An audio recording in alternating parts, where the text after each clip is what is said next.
Bien, bonsoir à toutes et à tous et bienvenue pour ce conseil communal un peu particulier. Alors d'une part, parce qu'il se tient pour la deuxième fois exclusivement en visioconférence et donc l'ensemble des conseillers communaux se retrouvent derrière leur ordinateur pour pouvoir permettre la séance dans les meilleures conditions et en préservant le mieux possible les impositions sanitaires qui sont les nôtres aujourd'hui, mais aussi un conseil communal tout à fait particulier parce qu'il n'y a qu'un seul point à l'ordre du jour, c'est celui de la présentation par le directeur général de l'intercommunal IGA de la méthodologie de collecte du plan stratégique de l'intercommunal et du futur que nous pourrions envisager au sein de la commune d'Écosine.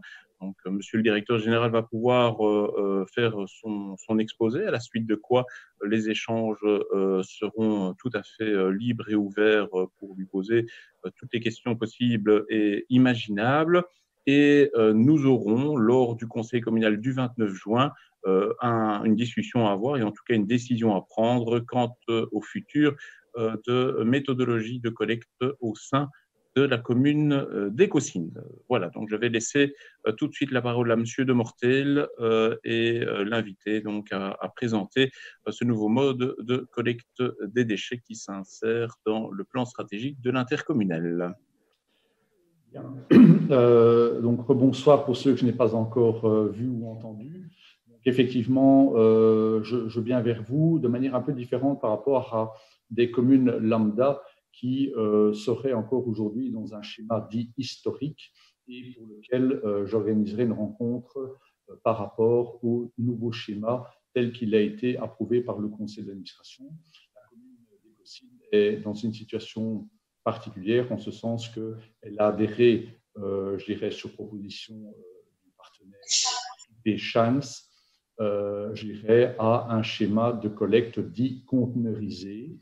Le principe de la conteneurisation, c'est bien sûr son contenant, mais aussi le fait de liaisonner la quantité, les quantités qui sont présentées et délevées à un forfait et lors du dépassement de celui-ci à une facturation complémentaire.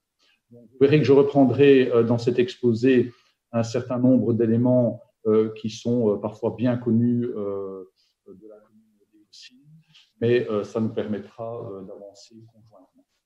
Alors, les objectifs de ce nouveau schéma de collecte sera le premier point. J'aborderai avec vous la collecte en pratique et plus spécifiquement vraiment des aspects qui pourraient toucher les citoyens d'Écosine. Accompagner aussi la transition qui pourrait être celle que vous pourriez adopter et enfin répondre à l'ensemble de vos questions. Alors, effectivement, je dirais le plan wallon des déchets prévoit qu'à l'horizon 2025, l'ensemble de la Wallonie organise une collecte sélective des matières organiques. Mais ce sujet-là, vous le connaissez bien. Et il faut savoir que sur cela, IGA a poursuivi le projet pilote d'Écosine, mais s'est aussi interrogé sur sa pérennité en termes de résultats et aussi en termes de coûts. Et c'est à ce titre que nous avons développé des alternatives pour vérifier la pertinence de notre analyse au travers de deux projets pilotes, celui de Merbe-le-Château et Estis. Alors, je reviendrai vers le contenu de ces projets pilotes, mais le but était de vérifier, je dirais, une analyse par la réalité de terrain et les résultats ont été suffisamment intéressants pour que à la fois le conseil d'administration valide ce schéma comme étant le schéma de base qui sera déployé sur l'ensemble de l'intercommunal. Et ce schéma est apparu aussi intéressant puisqu'il a été adopté très récemment par la commune de Senef qui ne nous confiait pas jusqu'alors la collecte des ordures ménagères ni celle des organismes, bien sûr. Et nous avons déjà, en termes de candidature, les communes de Ville de Binge, Kévy, Framery et Soigny qui rejoignent donc ce schéma de base. Alors, au-delà de la collecte, je dirais, des matières organiques, il y a un changement, non pas de matière, mais un changement de contenant pour la collecte des papiers cartons, puisque ceux-ci sont collectés aujourd'hui, surtout IGA, dont Écosine, en vrac. Je reviendrai sur ce point. Monsieur le directeur général, si je peux juste vous interrompre 2 petites secondes parce qu'on vous entend relativement mal. On vous entend par intermittence, donc je ne sais pas si vous savez peut-être vous rapprocher de la source. Je ne sais pas si c'est une question de son ou de qualité de liaison. Là, ça va. Quand vous parlez vraiment face à l'écran, donc j'imagine face au PC, ça fonctionne bien. Voilà. Eh bien, écoutez, je vais m'attacher. Si jamais un propos n'était pas suffisamment clair, n'hésitez pas à m'arrêter. Donc, peut-être revenir sur le contexte qui a été celui du démarrage de ce projet pilote sur Ecosyn. C'était que l'ensemble des coûts tout à fait spécifiques liés à la collecte conteneurisée seraient mutualisés. Mutualisés, ça veut dire que les coûts spécifiques qui étaient normalement mis en charge sur la collecte d'Ecosyn seraient portés dans le cadre de ce projet pilote par l'ensemble des communes. Donc, si on veut donner un titre d'exemple, imaginons que les coûts spécifiques d'une année étaient de 100 €, eh bien, ceux-ci n'allaient pas être portés de manière spécifique par la commune et donc les citoyens d'Ecosyn, mais allaient être portés et répartis par l'ensemble des communes. Et dans ce cas-là, Ecosyn aurait porté la répartition de ce coût de 100 € dans mon exemple, prorata, selon une clé de répartition, tantôt à l'habitant, tantôt au tonnage. Et donc, si on regarde maintenant quel a été l'effet de cette mutualisation, eh bien, vous voyez dans le tableau qu'il y a un certain nombre d'éléments. C'est le suivi et le traitement des données de pesée via les prestataires externes. Donc là, nous sommes en train de parler de tout le flux informatique lié à la création des bases de données, la liaison des puces au ménage, la liaison des puces au camion, la mise en liaison des quantités des présentations à la base de données, le report de ces données vers un prestataire externe, Innovim pour ne pas le citer, qui renvoie ensuite l'ensemble de ces données vers un logiciel Sivadis qui va permettre la facturation in fine dans le cadre qui a été défini par la commune d'Ecosyn, à savoir le forfait plus une facturation complémentaire. Les amortissements hors charroi, là, l'amortissement d'un point de vue comptable, c'est la répartition de la charge d'un achat au gré de sa durée d'utilisation. Et donc, j'ai mis hors charroi parce que la durée de vie d'amortissement du charroi est différente de celle des conteneurs et des points d'apport volontaire. Vous avez le point lié à l'amortissement du matériel spécifique lié au charroi. Donc, nous ne sommes pas en train de parler de l'amortissement d'un camion, puisque finalement, ce camion, si la collecte n'avait pas été conteneurisée, il aurait quand même dû être présent. On amortit donc sur ce point-là les équipements spécifiques liés au charroi pour la collecte conteneurisée sur Ecosyn. Et enfin, vous avez des coûts d'exploitation spécifiques. Nous allons parler de carburant, nous allons parler de taxes kilométriques, nous allons parler d'assurance et de frais d'entretien. Et donc, vous avez dans la deuxième colonne le total sur la période 2015 à 2020. Et donc, vous avez la répartition des différents postes à hauteur de 615 000 €, soit en moyenne 103 000 € par an. Eh bien, cela, par décision du conseil d'administration au lancement du projet pilote d'Ecosyn, cela, la commune d'Ecosyn ne les a pas portés en propre, mais a fait l'objet d'une mutualisation. Et donc, c'est la répartition de cette somme selon nos clés de répartition qui ont été établies à l'élaboration du budget, qui ont été portées en charge auprès de la commune.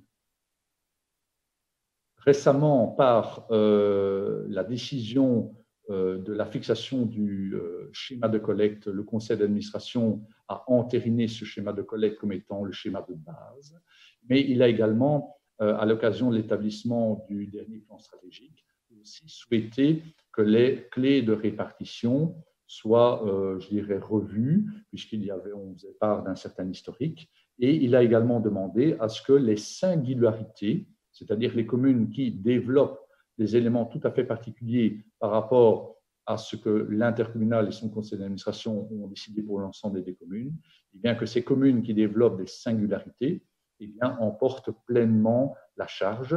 Et dans le cas d'Ecosyn, eh bien, le futur coût, c'est-à-dire lié à la non-mutualisation, est fixé à 72 000 € par an. C'est-à-dire que pour suivre jusqu'au renouvellement de charroi, parce que là, il y aura une étape encore supplémentaire, ce sera l'amortissement tout à fait spécifique de véhicules eux-mêmes dédicacés à Ecosyn, s'évalue à hauteur de 72 000 € par an. Vous pourriez vous étonner que dans le décompte que j'ai fait sur la valeur moyenne des frais qui ont fait l'objet d'une mutualisation, nous arrivons à 103 000 € et que dans ces cas-là, les futurs coûts seraient de 72 000 €, eh bien, nous avons considéré que l'amortissement des conteneurs et des points d'apport volontaire pouvait être raisonnablement sorti de ce contexte. Donc, c'est fort de la décision du conseil d'administration de définir un schéma de base qui est différent de celui qui est implémenté Ecosyn, et la décision du conseil d'administration de faire porter pour les communes qui ont des singularités, et Ecosyn n'est pas la seule d'ailleurs, d'autres communes ont développé des singularités par rapport au flux de traitement des déchets, et bien que ces communes-là devaient dès lors emporter la charge. Et c'est la raison pour laquelle nous avons adressé à la commune un courrier les informant de ces éléments de manière à ce qu'elle puisse prendre position qui était attendue pour le 30 juin, de manière à ce que chacun puisse prendre les dispositions pour soit le maintien, soit, je dirais, un retour vers un schéma de base. Mais il faut convenir que la crise sanitaire que nous avons vécue et qui a également fortement affecté le fonctionnement des communes a mis un peu en stand-by l'ensemble de ce flux. Et donc, nous reprenons maintenant le débat. Et c'est vrai que l'échéance du 30 juin avait été fixée pour donner une balise, mais dans les principes, nous pouvons tout à fait vous attendre et il ne s'agit pas de prendre de décision dans la précipitation. Concernant la collecte en pratique, vous avez un schéma qui se veut, je crois, le plus clair possible, où vous avez les 4 flux de déchets et la manière dont c'est géré. Donc, vous connaissez l'ensemble de ces flux, ils existent d'ores et déjà, simplement, ils peuvent être affectés par leur mode de collecte. Donc, les déchets organiques en sac vert de 20 litres, pour cela, rien ne change, ça fait partie du schéma de base. Pour les déchets résiduels qui sont collectés au travers d'un conteneur et via les points d'apport volontaire, eh bien là, c'est la collecte en sac de couleur mocha de 25 ou de 50 litres avec le maintien des points d'apport volontaire existants. Le papier carton qui est aujourd'hui collecté en vrac selon les conditions, soit ficelé, soit empaqueté dans une caisse, eh bien là, nous allons migrer vers un conteneur. Je reviendrai sur chacune des orientations qui ont été définies, le pourquoi de celle-ci. Et le sac PMC, sac bleu, restera bleu, sachant qu'à l'horizon 2021-2022, et lorsque le centre de tri Valodex sera pleinement opérationnel, nous pourrons migrer alors vers le sac P plus MC.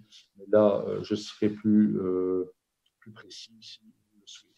Alors, les déchets résiduels passent d'un conteneur à un sac.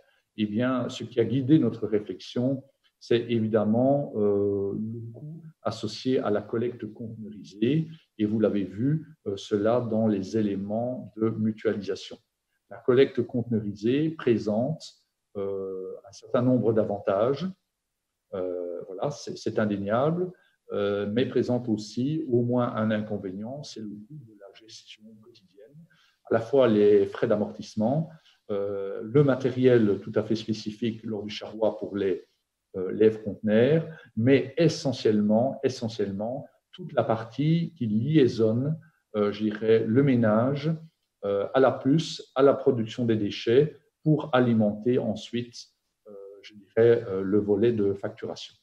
Et donc, c'est fort de cet élément-là, et parce que le conseil d'administration nous avait demandé, sur base des projections, de définir une solution qui rendait, je dirais, généralisable ou suffisamment généralisable le schéma de collecte tout en préservant la quote-part, que nous avons dû trouver des alternatives. Et quand on regarde le surcoût, eh bien, c'est évidemment le volet de conteneurisation qui a fait l'objet de toute une attention.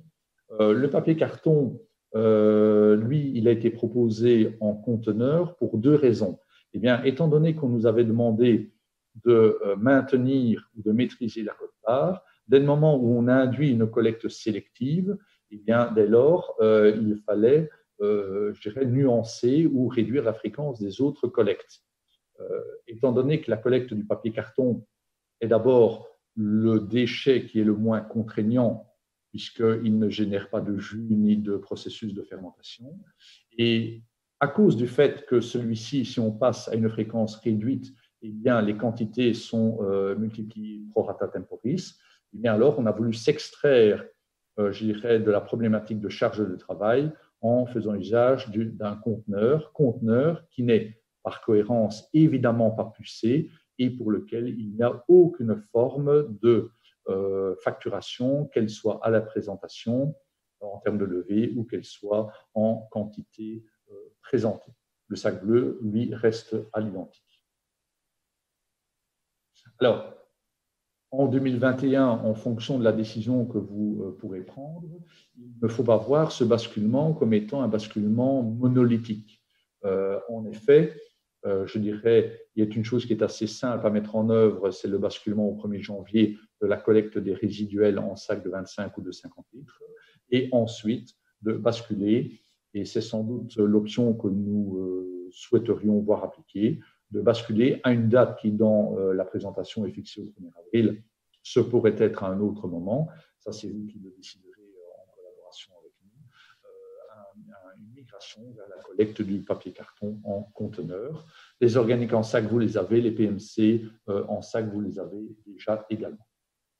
Alors, globalement, vous voyez là dans ce tableau, je dirais, la représentation schématique du rythme des collectes.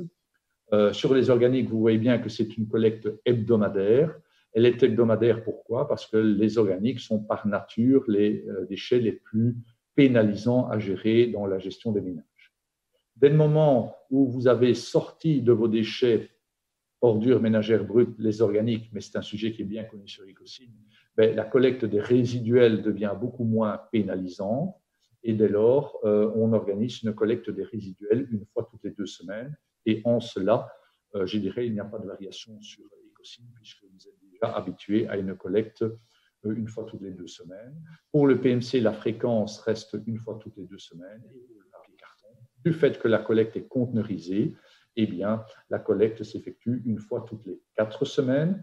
Néanmoins, vous pourriez vous interroger dans le schéma qui vous est présenté qu'il y a une croix en semaine 1 et une croix en semaine 3, bien, simplement parce que la semaine 1 et la semaine 3 ne couvrent pas les mêmes zones géographiques.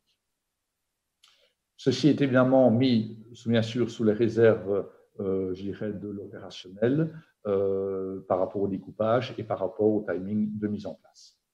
Alors, sur les déchets résiduels, voilà, c'est un comparatif, je dirais, que vous connaissez déjà bien, puisque la collecte était conteneurisée avec une puce électronique et la famille payait en fonction de la production de ces déchets sous la forme d'un forfait avec un complément individualisé.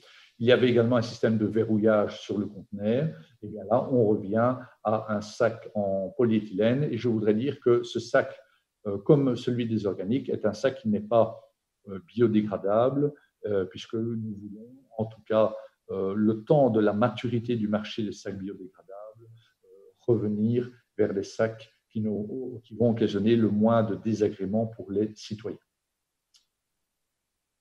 Pour la collecte des déchets résiduels, et bien là, il y a toujours le fait qu'il y a des points d'apport volontaire qui sont localisés sur le territoire de la commune d'Ecocine et qui restent toujours actifs, toujours accessibles via des badges payants. Et là, il y aura sans doute à gérer soit la réattribution de ces badges, soit la fourniture des badges, puisque le prestataire pourrait également se positionner sur, selon votre demande, sur la localisation des points d'apport volontaire existants. Le point d'apport volontaire est une solution qui, à ce stade, existe, mais ne rencontre pas un franc succès. Il faut savoir que lorsqu'on a établi les statistiques de production des points d'apport volontaire, eh bien, sur Ecocine, nous étions à 130, 140 kilos par mois et par point d'apport volontaire. C'est une production qui est faible, mais je crois que c'est une solution qui doit exister parce que ça offre aux citoyens la possibilité, lorsque la fréquence des déchets, de collecte des déchets peut causer ça et là quelques problèmes, d'avoir toujours une solution. Et puis, au gré des mentalités, on voit que c'est un schéma de collecte qui va se renforcer. Alors, sur le papier carton, vous voyez, c'est là que le changement va être peut-être le plus flagrant en ce sens que c'est une nouveauté, c'est-à-dire que chaque citoyen disposera d'un conteneur, mais ça, les conteneurs, vous connaissez plutôt bien, qui sera de 140 ou de 240 litres. Il sera par défaut de 240 litres, et si le citoyen en fait la demande, eh bien, ce conteneur sera de 140 litres. Alors, la fixation des volumes a été faite sur base de l'expérience, bien sûr, sur ce qui se faisait dans d'autres communes, et sur base de notre propre expérience dans les communes pilotes. Et nous voyons que ce sont des dimensions qui conviennent particulièrement, quelle que soit la taille des ménages et le niveau de production de papier-carton. Nous n'avons pas ou extrêmement peu à la marge confrontés à des conditionnements qui apparaissaient trop faibles, sachant qu'il y a toujours l'opportunité pour les grands volumes, et là nous parlons par exemple de l'emballage d'un écran plasma, de se présenter dans le réciparc. Et j'ajouterais que lorsqu'il y a de l'habitat vertical, c'est-à-dire une succession d'appartements dans l'habitat vertical, évidemment, nous n'entrevoyons pas le principe que chaque appartement dispose de son conteneur, fût-il de 140 litres. Dans ce cas-là, il y a une démarche vers l'ensemble des syndics où c'est plutôt un conteneur de 1100 litres, voire deux, ou plusieurs selon la taille de l'immeuble qui est mis à disposition. Et c'est là que le système diffère, puisque autant lorsqu'il y avait une collecte conteneurisée, évidemment, chaque ménage était attentif à ce que les déchets produits lui soient spécifiquement attribués. Ici, il n'y a pas de problème et nous avons vécu de nombreux cas sur les 3 communes qui sont déjà dans le schéma de collecte où les conteneurs sont mutualisés, qu'ils soient de 140, 240 ou de 1100 litres, puisqu'il n'y a aucune facturation qui est associée ni en levée ni en quantité produite. Alors, le conteneur de papier carton, je crois qu'il faut retenir la variation de la fréquence. Le volume, je vous l'ai dit, 240 litres par défaut, et on peut migrer vers un 140 litres. Le premier changement est gratuit. L'habitation, il est affecté à l'habitation et pas à la personne, ce qui veut dire qu'on le laisse dans son habitation si on déménage. Il est accompagné par un ensemble de services, qu'il soit de la casse, qu'il soit du vandalisme ou du vol. Il n'y a donc effectivement pas aucune tarification et ce conteneur est livré au domicile sans que la présence ne soit requise. Mais c'est un point sur lequel vous avez déjà une bonne expérience.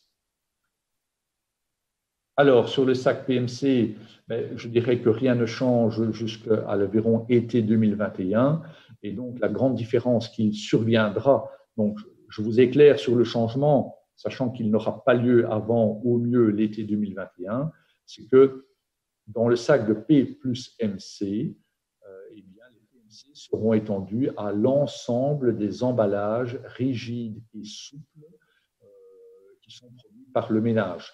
Ce qui veut dire que la barquette de beurre, le pot de yaourt, le blister de jambon, le film souple d'emballage, les packs d'eau, qui aujourd'hui doivent rejoindre le conteneur de résiduel ou le sac de résiduel, eux pourront, lorsque le sac de P plus MC sera opérationnel, rejoindre le sac de P plus MC. Et donc, ce sont encore 7 à 8 kilos par an et par habitant qui vont venir assécher le sac de résiduel.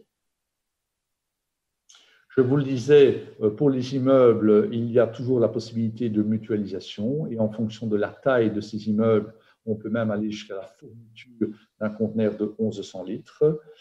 Pour les commerçants résidant sur place, soit ils résident sur place et alors ils suivent le schéma de collecte, soit, et ça dépend du niveau de taxation de la commune, soit ce sont des gens qui ont vraiment une activité professionnelle sur laquelle il n'y a pas de résidence de citoyens. Dans ce cas-là, ils font appel à des professionnels. Ce peut être nous, ce peut être d'autres services.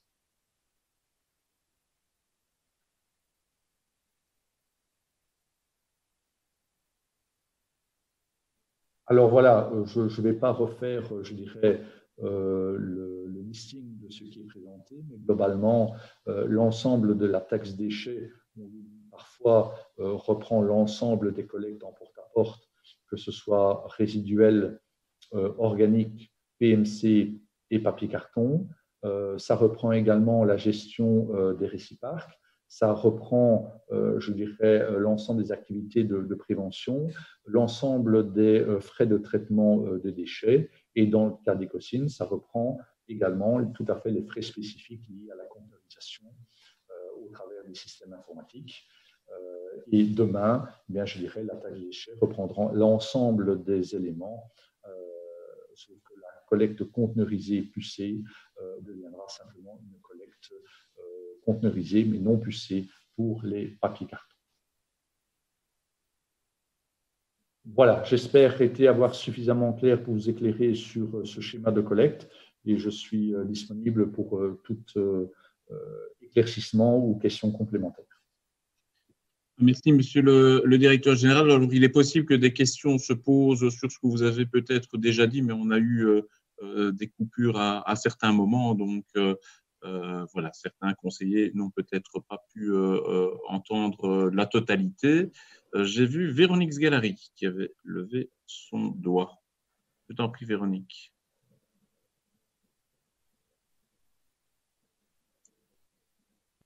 Moi, ce que je voudrais quand même attirer l'attention, c'est quand vous dites rien ne change dans tout ce qui est déchets organiques, mais là, franchement, ça me fait peur parce que vous devez normalement passer toutes les semaines et toutes les semaines, ce n'est pas fait. Les sacs organiques restent au niveau des maisons. Le mardi, ils sont encore sur le trottoir. Le mercredi, ils sont cassés. Et donc, on en retrouve partout dans toute notre commune. On se fait interpeller, mais tout le temps, par tous les éco-chinois, parce que les cartons ne sont pas ramassés, parce que les résiduels ne sont pas ramassés. Et c'est vrai que ça n'est pas de notre ressort, mais de votre ressort à vous. Alors, quand vous dites que rien ne change, moi, personnellement, et je pense que je ne dois pas être la seule, à avoir un peu peur, parce que je pense que votre organisation de ramassage doit être complètement revue, parce qu'on a beau téléphoner, on tombe sur un 065, on fait le poste 1, 2, 3, 4, 5, personne ne répond. On vous donne un 064, il n'y a personne qui vous répond non plus. Ça devient vraiment, comme vous dites, difficile pour nous. C'est pénalisant pour nous aussi parce qu'on fait notre travail. C'est pénalisant pour les éco-chinois parce qu'il faut leur expliquer. Aujourd'hui encore, voilà, sur Facebook, des gens n'ont de nouveau pas eu leur collecte qui a été faite correctement. Donc, franchement, comme certains mots le disent, c'est pathétique, c'est lamentable. Et moi, vraiment, ça me fait peur de revoir cette structure. Il faut vraiment que vous revoyiez votre structure de collecte au niveau d'Ecocine. Voilà. Je ne sais pas, monsieur le directeur général, si vous préférez répondre question par question, ou bien si on prend une volée de questions et que vous répondez. Je vous proposerais, si ça vous convient, de lister, de faire un premier tour, parce que peut-être, voilà, je produirai des réponses qui, par ailleurs, pourraient être utiles pour la suite. Donc, voilà, si ça vous convient, faisons un premier tour. D'accord. Alors, Xavier Godefroy. Oui, bonsoir monsieur, merci pour votre exposé. Moi, j'avais juste deux petites questions et puis une remarque. La première concerne les clubs sportifs ou les associations. Quelles seront les dispositions qui seront mises en place, les mécanismes? Vous n'en parlez pas, vous parlez des appartements, des ménages. Quid du tissu associatif ou du tissu sportif? C'est une première question. La deuxième, si à un moment donné, vous pouvez repasser la slide avec ce qui change et ne change pas par rapport à la taxe. J'ai l'impression, et je voudrais juste savoir si le fait de vider les points d'apport collectifs rentre ou pas dans la taxe. C'était pas très clair sur votre tableau. Et la troisième, c'est plutôt une remarque, un constat. Et j'aimerais vraiment que j'espère que vous en êtes un peu conscient, mais attirer votre attention sur la vitesse. Moi, c'est quelque chose qui m'inquiète assez fort. C'est la vitesse avec laquelle certains, je ne vais pas généraliser, certains camions descendent les rues de façon excessive, surtout dans des petites rues qui sont dont les chemins et les rues sont assez étroits. Donc, je voudrais juste vous permettre de vous demander d'attirer l'attention de votre personnel par rapport à la vitesse excessive qui est constatée dans plusieurs endroits. Je vous remercie. Bernard. Voilà, une question très simple. Que se passera-t-il si nous ne choisissons pas de basculer dans le nouveau système? Qu'adviendra-t-il de notre système actuel? Va-t-il être maintenu en totalité? Et la deuxième, est-ce que vous avez évalué le surcoût que cela peut engendrer pour les éco-chinois en termes de sacs payants? Voilà. Merci Bernard. Est-ce qu'il y a d'autres? Dominique?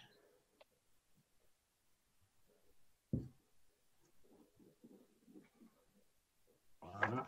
Oui.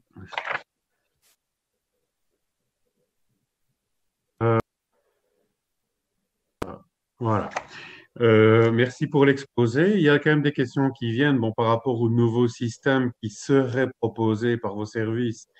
Donc, au niveau du résiduel, on passe sur des sacs de 25-50 litres, 2 fois par mois en prise. Alors, est-ce que nous serions soumis dans ce projet au même rythme que les autres communes? Parce qu'il faut quand même tenir à l'esprit que dans les autres communes qui ne fonctionnent pas dans notre système, il y a une ramasse toutes les semaines. Donc ici, c'est prévu 2 fois par mois. Quel serait le coût du sac? Parce que ça, je ne l'ai pas percuté. D'un autre côté, au niveau du carton papier, j'entends donc des conteneurs de 240 litres qui seraient proposés directement ou 140 litres à la demande de la personne.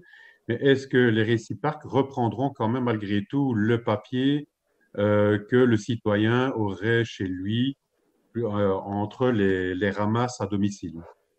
Merci. Philippe Dumortier. Merci, Monsieur Demortel, pour votre présentation. Et je voudrais aussi venir sur l'aspect des coûts, afin que les éco-chinois puissent bien comprendre la situation. Est-ce que vous pourriez nous donner une estimation de la différence de coût que peut représenter le système que vous nous proposez par rapport à celui qui est proposé dans les autres communes? Ou dit autrement, combien paierait en moyenne un citoyen moyen ou un ménage moyen à Ecosim par rapport à ailleurs? Y a-t-il une différence de coût? On peut donc considérer qu'on est moins cher à Ecosim qu'ailleurs? Alors, j'ai vu Pierre. Oui. Merci, Monsieur le bourgmestre. Donc, d'abord, Monsieur le directeur d'IGA, je voudrais féliciter vos travailleurs qui ont continué à travailler pendant le confinement. Donc ça, c'est vraiment une très bonne chose. Et ce sont des gens qui ne sont pas toujours bien mis en avant. Donc, je voudrais que vous passiez le message au niveau de la commune d'Ecosim, de les remercier. Une petite réflexion aussi au niveau de la communication. Donc, comme ce que Madame Sgalari expliquait tout à l'heure, il y a énormément de soucis sur Ecosim, donc pas sans le savoir. Donc chaque semaine, on a des soucis au niveau des collectes. Donc dans les tuches, ils disent on peut rater une collecte, mais pas 15, pas 2, mais pas 15. Ici, c'est vraiment chaque semaine, donc ça commence vraiment à embêter énormément les gens. Donc au niveau de la communication, vous avez créé dernièrement en automne, vous avez créé une page Facebook. Donc voilà, c'est une bonne idée, mais il faut qu'elle soit plus alimentée. Et aussi, comme ce qu'on disait, si on téléphone à IGA, on a très rarement une réponse. Quand on envoie un message, on a aussi très rarement une réponse. Donc, je voudrais savoir ce qui va être mis en place au niveau de la communication. Merci. Arnaud Guérard, je précise. Mais voilà, tout d'abord, je voulais remercier Monsieur Demortel, en tout cas pour sa présence et ses explications, parce que c'était un souhait de pouvoir débattre de ce point en transparence et que ce soit accessible aux citoyens. Donc ça, je trouve que c'est assez positif.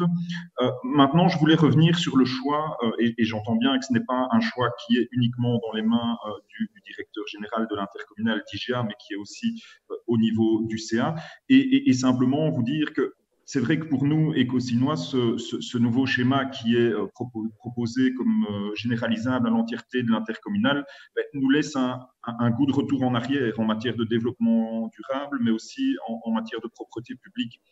Les habitants font quotidiennement des efforts pour limiter la production de déchets et on a un peu l'impression que la zone IGA s'apprête à prendre la direction inverse que de nombreuses collectivités en Belgique ou ailleurs.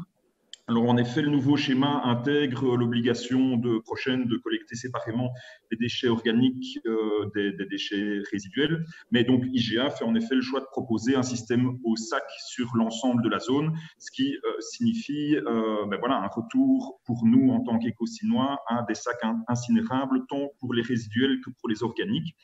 Et donc, en cela, il y a quand même un retour en arrière d'un point de vue écologique, mais aussi avec des risques en matière de propreté publique, notamment par le fait que des sacs pourraient être éventrés. Alors, d'autres solutions existent, hein, notamment et dans d'autres régions de Wallonie, la collecte conteneurisée permet un coût de ramassage égal tout en diminuant quelque part le volume de déchets produits et en améliorant le service aux habitants. Mais pour ça, pour que ce système ne coûte pas plus cher, il faut en effet une zone de collecte qui soit suffisamment large. Et là, en effet, on ne peut que regretter que le CA n'ait pas suivi en quelque sens ce qui était prévu, c'est-à-dire un basculement de l'ensemble de la zone de l'intercommunal. Et donc, pour rappel, Ecosyn avait adopté ce système de ramassage en 2014 avec pour objectif une extension de ce système à l'ensemble de l'intercommunal. Et donc là, on assiste à un retour en arrière qui nous place en situation difficile, nous, en tant que commune. D'autant que les tests pilotes avaient dû essuyer quelques petits problèmes en matière de communication et donc voilà, devoir revenir en arrière est quelque chose qui est assez problématique, d'autant que je pense que par rapport aux autres communes, pour généraliser un système en conteneur, des solutions étaient possibles. Alors, je reviendrai par rapport à toutes mes questions en résumé en fin d'exposé, mais je voulais aussi vous interpeller par rapport au choix d'IGA de s'engager auprès d'IPAL à fournir des quotas de déchets incinérés, et ce jusqu'en 2032. Donc, ce mécanisme de paiement au forfait ne permet pas de récupérer le bénéfice généré par une diminution du volume de déchets produits. Et voilà, ces quotas de déchets ne sont pas tout à fait cohérents avec une réduction de la production de déchets et d'un développement d'alternatives durables de valorisation. Je pense par ailleurs que ça ne laisse pas la place à une stratégie de valorisation des déchets, sachant que l'ensemble de la zone de l'intercommunal s'apprête à basculer dans une collecte séparée des organiques. Il y aurait peut-être une opportunité de développer une unité de biométhanisation ou d'autres manières de valoriser les déchets organiques. Et enfin, donc, s'il y a une chose à saluer malgré ce nouveau système qui, vous l'aurez compris, ne rencontre pas l'ensemble de nos attentes, c'est qu'il y ait un système de ramassage unique pour l'ensemble de la zone IGA. On peut espérer que ça permettra d'améliorer la fiabilité des collectes en ayant des camions et des systèmes identiques sur l'ensemble de la zone. Et donc, j'aimerais attirer l'attention sur la nécessité d'une communication plus directe entre l'intercommunal et les citoyens. La page Facebook est un premier élément, mais je pense qu'il est souhaitable de pouvoir développer d'autres démarches de ce type.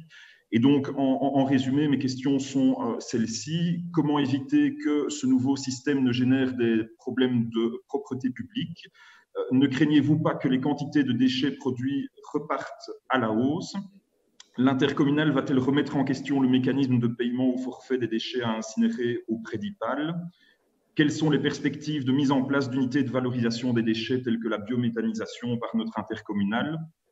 Quels sont les mécanismes qui seront mis en œuvre pour améliorer la fiabilité des collectes à Ecosyn?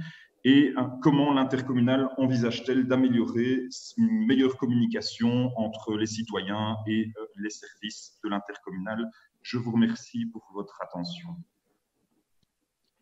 Merci Arnaud. Romain. Oui, donc bonsoir monsieur, merci pour votre présence ici. Donc moi j'ai deux petites questions qui sont peut-être un peu moins poussées, simplement de savoir si les conteneurs qu'on a actuellement en nos possessions vont être ceux qui vont être utilisés pour les papiers cartons. Donc ça c'est déjà une première question. Une autre question est, est-ce que si le citoyen, entre guillemets, bourre la poubelle au maximum au niveau des cartons, ne vont-ils pas rester bloqués au moment des retraits au niveau des conteneurs? Est-ce que ça risque pas de poser un problème à ce niveau-là de cartons coincés et donc de perte de temps pour vos équipes au niveau du ramassage? Voilà, merci beaucoup. Merci Romain. Est-ce qu'il y a encore des questions pour cette première série? Je ne vois plus de mains qui se lèvent, donc je vais demander à M. de Mortel s'il veut bien répondre aux questions. Bien. Donc, il y a des questions où je n'ai pas de réponse, mais en tout cas, je m'engage à vous les fournir. Donc, passons tout d'abord sur les choses qui sont moins satisfaisantes. Donc, lorsque je disais que rien ne va changer, je limitais mon intervention sur le fait que dans la nature des déchets, il y avait un certain nombre d'éléments qui n'allaient pas changer. J'ai conscience, comme vous, du caractère tout à fait perfectible de nos prestations. Elles sont liées, je crois, à deux éléments. D'une part, c'est le fait qu'aujourd'hui, et c'est certainement, et c'est valable pour tout IGA, c'est que la connaissance du territoire est uniquement transcrite dans des plans PDF, voilà, tout va bien. Mais vous comprendrez qu'il est assez difficile d'organiser une collecte lorsque le chauffeur n'est pas là et qu'il doit faire l'usage d'un plan. Alors certes, nous veillons à ce que dans les équipages, il y ait toujours une personne qui connaisse la collecte, mais au gré des absences, il nous arrive régulièrement qu'effectivement, l'équipage qui parte soit un équipage qui n'est pas attitré, comme on l'appelle. Alors, ceci, c'est un élément de réponse. Pour autant, ce n'est pas le problème des habitants des Caussines. Et c'est la raison pour laquelle nous avons lancé un marché fin 2019 sur un concept qui est repris sous l'acronyme GDITOP, Gestion digitalisée des opérations, et dont le but est vraiment de passer de l'ensemble des versions papier vers un système informatisé. Je crois que vous l'aviez connu à l'époque, en 2014, au travers d'un système dit Exeo, qui avait été, je crois, un cuisant échec. Mais aujourd'hui, l'évolution de la technologie et surtout l'évolution du concept nous permet d'envisager très favorablement la suite des éléments. Alors, GDITOP va enregistrer les traces du territoire de la commune, et Caussines en l'occurrence, des traces qui seront réalisées en fonction des collectes, et les collectes à leur fréquence et en fonction des déchets. Et on peut dire de manière assez simpliste que la collecte sera cartographiée, apparaîtra en bleu, et lorsque le camion cheminera dans les rues de manière tout à fait automatique, eh bien, à l'image d'un Pac-Man, eh bien, il viendra grignoter, je dirais, le travail qui est à réaliser, le transformant en couleur verte. Et donc, à la fin présumée de la collecte, le chauffeur aura à valider sa collecte, et il aura trois options finalement. La première option, c'est que lorsque l'accomplissement sera égal à 100%, eh bien là, il validera sa collecte et il rentrera au dépôt. Soit l'accomplissement n'est pas égal à 100%, et là, l'origine est un oubli de sa part, eh bien, dans ce cas-là, il ira poursuivre sa collecte. Et le troisième cas, c'est lorsque l'accomplissement n'est pas égal à 100%, mais que ce sont des éléments qui s'imposent à lui. Je pense par exemple à une rue en travaux, je pense par rapport à des problèmes de stationnement, ou simplement parce qu'il y a eu un élément tout à fait ponctuel. Et bien dans ce cas-là, il pourra renseigner de manière automatique au travers d'un menu déroulant différents types d'incidents. L'avantage par rapport à la situation actuelle, c'est que les incidents vont pouvoir être signalés au moment de leur survenance, de manière à ce que la ligne hiérarchique puisse en être informée. Et s'agissant, par exemple, d'un problème de stationnement, les brigadiers pourront prendre contact avec la commune. Est-ce que ce système-là est la panacée? Je ne peux pas vous dire en tout cas, mais à ce stade, ma certitude, c'est qu'il va constituer un pas énorme en termes de gestion et cet outil va être déployé sur l'ensemble des secteurs d'activité, des bulles à verre, des nettoyages des bulles à verre, des parcs à conteneurs et des opérations de collecte. Toutes nos opérations à IGA seront désormais digitalisées. C'est un travail long et il a été décidé qu'il serait déployé sur les communes qui étaient dans le nouveau schéma de collecte pour l'année 2020 et puis il y aura un phasage progressif.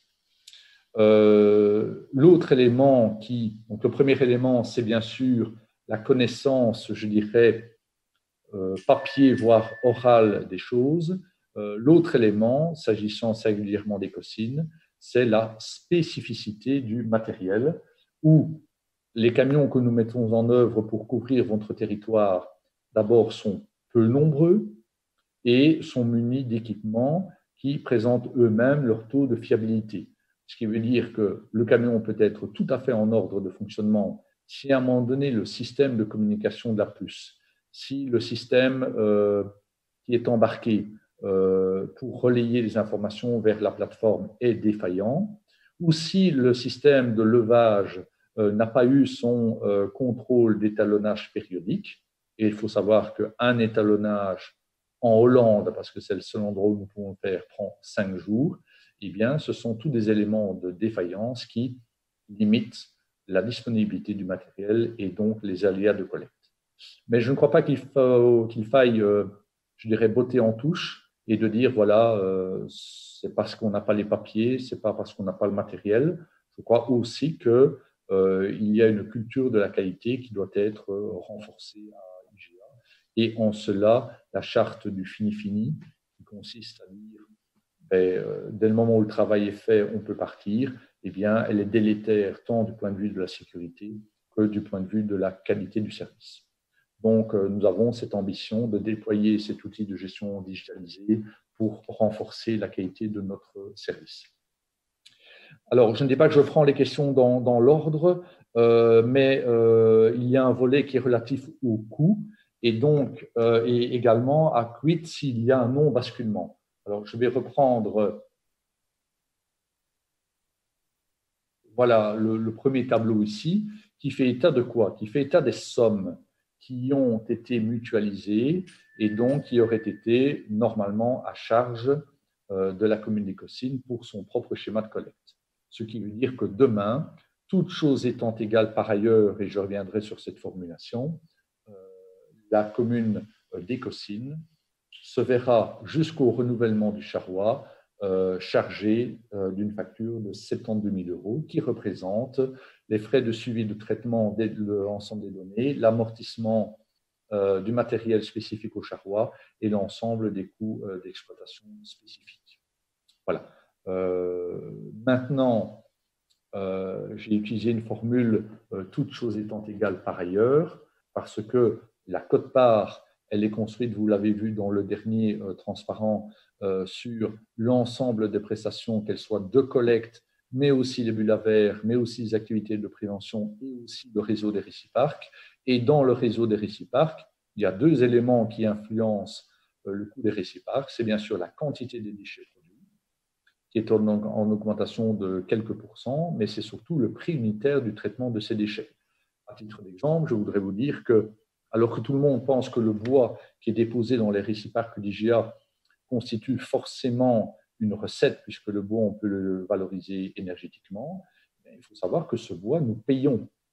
Et en 4 années, nous sommes passés de 22 € la tonne à près de 50 € la tonne. Et ça, c'est valable pour près de 13 000 tonnes qui sont collectées en bois sur l'ensemble d'IGA.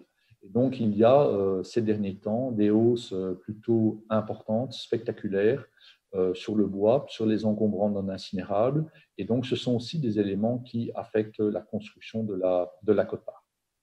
Alors, sur le coût en moyenne pour les citoyens, eh bien, je dirais qu'il faut établir ce comparatif, non pas par rapport à Ecosyn, mais plutôt par rapport à une commune normale, puisque Ecosyn paye sa taxe, sa quote-part comme aujourd'hui, mais devrait payer plus 72 000 €. Donc, si je fais le comparatif avec le schéma que je vais appeler historique et établir la comparaison avec le schéma que nous vous proposons de rejoindre, eh bien, le conseil d'administration voilà, a entendu le surcoût qui était de l'ordre de 8-9 euros à l'habitant. Voilà. Donc, mettre en œuvre un schéma de collecte conteneurisée coûte 8 à 9 euros plus cher à l'habitant. Et aujourd'hui, notre expérience sur Merbe-le-Château et Estine, un peu moins sur Senef, fixe cette augmentation à 1,2 euros par habitant. Voilà. Donc ça, ce sont les masses budgétaires les plus importantes. On a parlé du prix du sac. Eh bien, le prix du sac est repris dans ce transparent-ci. Et donc, il y a deux types de conditionnement. Il y a un conditionnement de 25 litres et un conditionnement de 50 litres qui sont vendus soit à 0,54 euros par sac lorsqu'il s'agit du petit conditionnement et de 1 euro par sac lorsqu'il s'agit du conditionnement le plus important. La question a été posée, est-ce que c'est valable dans les autres communes? Donc oui, le schéma de base est le schéma qui a vocation à être déployé sur l'ensemble d'IGA, sauf qu'il peut faire l'objet de dérogations objectivées en fonction d'éléments concrets qui se sont basés sur la densité de population et de certaines configurations urbanistiques particulières. Ainsi, on a réalisé des simulations sur d'autres communes, Merbe, Estine et Senef. On a réalisé un maillage par hectare de l'ensemble des territoires de la commune et le seuil autour duquel il peut y avoir un phénomène dérogatoire s'établit à environ 90 habitants à l'hectare. Parfois, ça peut être rempli de manière très, très ponctuelle, mais dans ce cas-là, bien souvent, c'est parce qu'il y a de l'habitat vertical et dans ce cas-là, nous avons une solution en termes de collecte de carton en conteneur de 1100 litres. Il faut savoir que le conseil d'administration s'est positionné sur ce mode dérogatoire. Déroger au schéma de collecte fait uniquement déroger à la collecte conteneurisée en carton, c'est-à-dire qu'il n'est pas envisagé par le conseil d'administration de déroger à la collecte des organiques, puisque ceux-là font partie du plan wallon des déchets.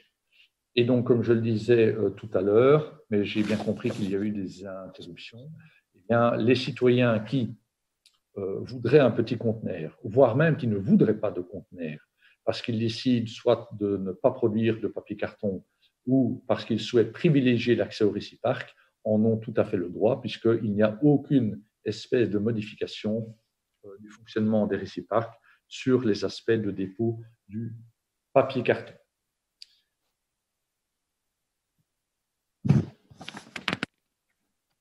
Je passe en revue les collectes. Est-ce que les points d'apport volontaires sont repris dans la taxe? Oui.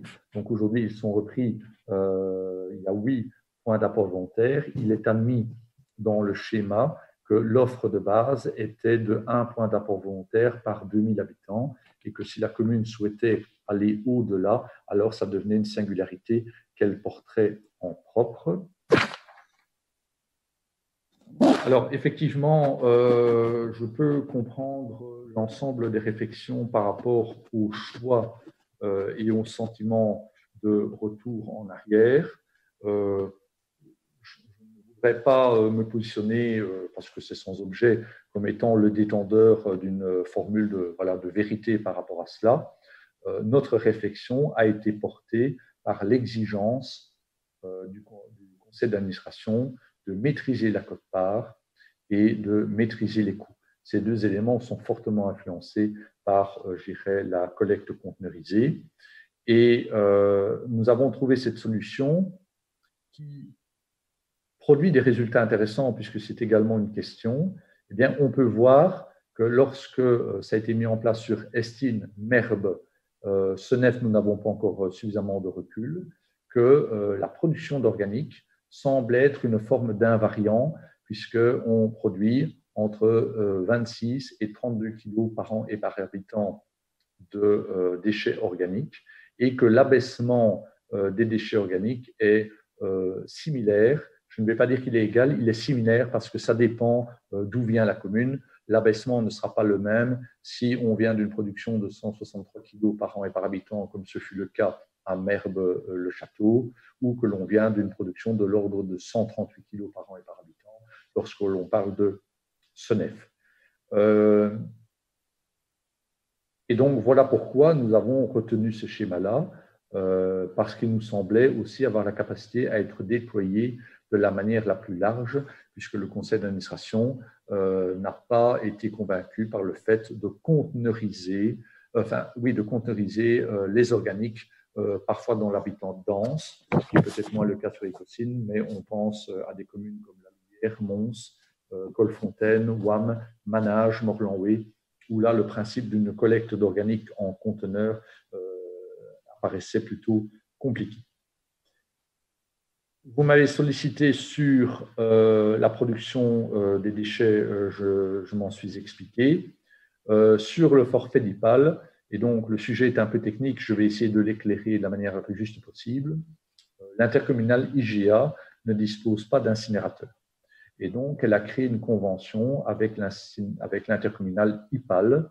Et cette convention prévoit un engagement de présentation de déchets, environ 120 000 tonnes par an, à l'incinération.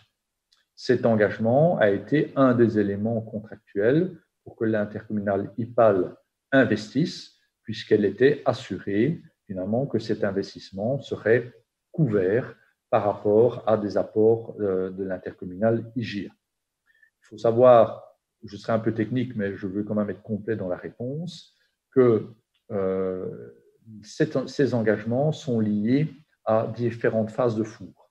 Et donc, c'est effectivement les derniers fours qui nous donnent une échéance jusqu'à 2032, mais il faut savoir qu'il y a déjà des abattements d'amortissement d'ici 2 ans pour certaines quantités.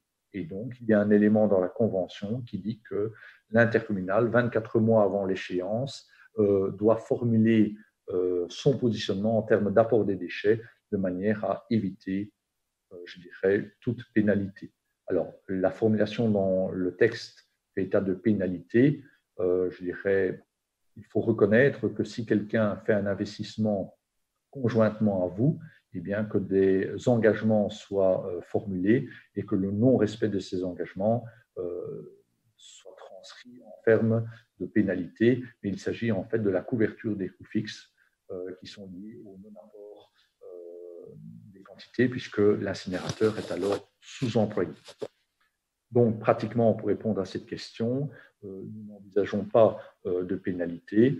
D'abord parce que le phasage de basculement vers le schéma sera progressif et nous en avons jusqu'en 2025, premier élément, et qu'entre-temps, différentes phases d'amortissement tomberont et nous manifesterons notre volonté de réduire nos engagements au gré du basculement tout en étant prudents. Sur la pertinence d'unités de biométhanisation, eh bien, que les déchets organiques soient collectés en sac ou en conteneur, le principe vertueux d'une valorisation différenciée des matières organiques reste d'application. Il faut savoir que le gisement d'IGA représente, si tout IGA bascule, à environ 30 kg par an et par habitant, à 13 000 tonnes. Vous aurez compris que ce sont des unités de process qui sont assez coûteuses et qui sont fortement influencées par ce qu'on appelle la masse critique. Donc, plus les quantités qui seront amenées dans une unité de ce type seront grandes, plus les coûts de transformation seront réduits. Et ces coûts de transformation viennent dans la construction de la quote-part, comme viennent les coûts de déchets des réciparques. Et donc, nous considérons à ce stade qu'il est préférable pour nos citoyens, pour nos communes et nos citoyens, d'aller chercher des sous-traitants qui ont une grosse capacité de transformation de manière à bénéficier du meilleur prix. C'est le cas pour IGA, puisque nous avons à minima une grosse unité de valorisation par biométhanisation d'une capacité annuelle de 100 000 tonnes. Néanmoins, considérant les marchés publics qui sont applicables, rien ne dit que demain nous irons toujours là, mais en tout cas, nous avons sur notre territoire, et c'est important aussi sur la mobilité et sur la production de CO2 dans le transport, une grosse disponibilité en termes de sous-traitance. Sur l'impact sur la propreté publique, ça a été un élément qui a été évoqué tant lors des démarrages, on me l'a dit sur Ecosyn, que lors des démarrages de Estine, Merbe et Senef. Pour cela, pour les avoir vécus, je peux en attester. Eh bien, il y a un avis unanime des bourgmestres pour dire qu'ils n'ont pas vécu de modification, en tout cas perceptible, d'une augmentation des dépôts sauvages sur leur territoire. Je nuancerai ce commentaire par rapport à la crise sanitaire, mais en tout cas, avant cela, ils ne m'ont rien rapporté. Et c'est, je formule ici, je dirais, la position des bourgmestres qui a été évoquée. Si j'évoque la position des bourgmestres, je voudrais être complet. C'est de dire que les bourgmestres ont quand même un certain nombre d'attentes complémentaires.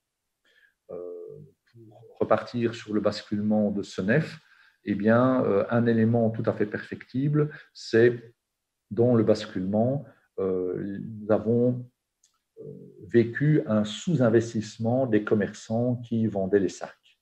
Et donc, bien que nous ayons écrit des courriers, envoyé des mails, parfois même téléphoné, ils ont effectivement passé des commandes, mais des commandes qui étaient vraiment minimes. Et donc, ils n'ont pas pris la mesure du fait que ce schéma de collecte allait induire à minima l'achat de 1 rouleau de chacun des conditionnements pour accompagner cette transition. Et donc, ils se sont retrouvés très rapidement à court et on a même été jusqu'à livrer en urgence le 26 décembre de manière à ce que les citoyens de Senef soient pleinement, disposent de tout le matériel pour leur schéma de collecte. Ça, c'est un premier élément qui est perfectible et nous en tenons compte pour Binge. Le deuxième élément qui est perfectible, c'est l'ensemble des impressions qui sont formulées sur les sacs. Et donc, le règlement général de police prévoit que les sacs soient authentifiés par le logo d'IGA et la mention des communes.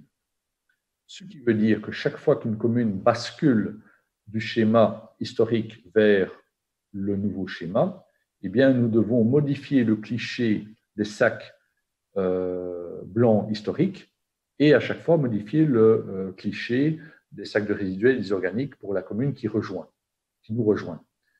Mais c'est une chose qui est assez simple, sauf qu'il faut gérer les stocks chez le fournisseur, chez IGA, chez les revendeurs et parfois même chez les citoyens. Et donc, nous avons été confrontés sur certaines communes à des gens qui ont présenté des sacs blancs, je dirais historiques, parce qu'ils disaient « mon sac est légal puisque ma commune est encore mentionnée dessus ». Je crois que c'est une vision un peu, je dirais, simpliste de ça parce que nous avons largement communiqué et c'est la raison pour laquelle dans la présentation, vous voyez que nous mentionnons désormais la mention du règlement général de police, mais également un règlement spécifique qui annonce vraiment le fait que, voilà, pour être authentifié, un sac doit être conforme à ce que mentionne la commune et le gestionnaire des déchets. Et donc, nous allons bientôt supprimer sur les sacs l'ensemble des clichés. Il y a une question qui a été posée sur le caractère récupérable des conteneurs. Je ne peux pas vous dire parce que je ne suis pas certain que vous disposez de conteneurs de 140 litres. Je vais le vérifier en même temps que vous. Oui, vous disposez de conteneurs de 140 litres, voire 240 litres. Donc, ça va faire l'objet d'une vérification plus précise. En tous les cas, il y aura une opération obligatoire, c'est le changement du couvercle, puisque les couvercles doivent être jaunes. C'est l'identification du déchet papier et carton. Et nous devrons également apposer une étiquette spécifique ainsi qu'un guide du tri. Donc, même si le conteneur peut physiquement être réutilisé, il est possible qu'il repasse par IGA pour faire l'objet, je dirais, d'une intervention technique. Mais c'est aussi tout à fait possible et valorisable au terme d'un point de vue environnemental. Je reparcours, excusez-moi si je m'interromps, l'ensemble des questions. En tout cas, je n'ai pas répondu à la question des clubs sportifs et associations. parce que je ne voudrais pas apporter une réponse simpliste. Sur la vitesse dans les rues, je ne peux être d'accord avec vous, mais avec le système de gestion que nous allons mettre en place, nous aurons la vitesse et donc nous serons à même de vous répondre précisément. J'ajouterai que le système de gestion digitalisé sera accessible à la commune. Donc, vers midi 40, vous aurez une vue, je dirais, le maillage de votre territoire avec l'ensemble des points qui n'auraient pas été collectés et l'organisation des éléments de rattrapage. Le surcoût pour Ecosyn a été évoqué, ainsi que le rythme des collectes, l'accès au réciparc également.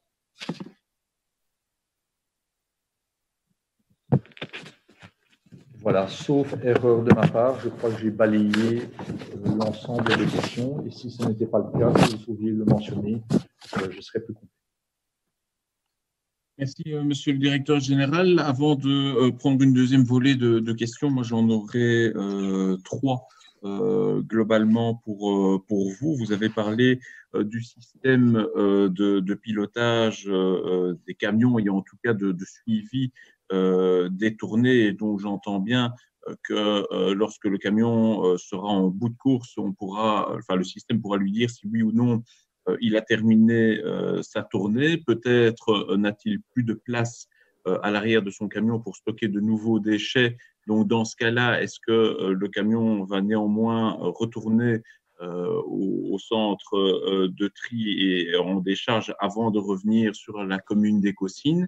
Et est-ce que l'intercommunal sera en mesure de pouvoir pallier aux tournées qui n'auraient pas été terminées? On le constate quand même assez régulièrement sur le territoire de la commune d'Ecosyn et pas forcément pour les tournées des conteneurs résiduels, mais statistiquement, ce sont souvent plus les collectes organiques et PMC qui présentent une faille au niveau de la collecte. Et donc, est-ce que les effectifs de l'intercommunal seront suffisants pour pouvoir effectuer des tournées, on l'espère le plus souvent complètes, dès le lundi, le jour de collecte normale, ou éventuellement des rattrapages dans des laps de temps relativement brefs? Je pense notamment aux organiques qui ont une dégradation relativement rapide, surtout en été lorsqu'il fait chaud, et où l'on constate parfois des déchets et des sacs qui restent une semaine complète sur les territoires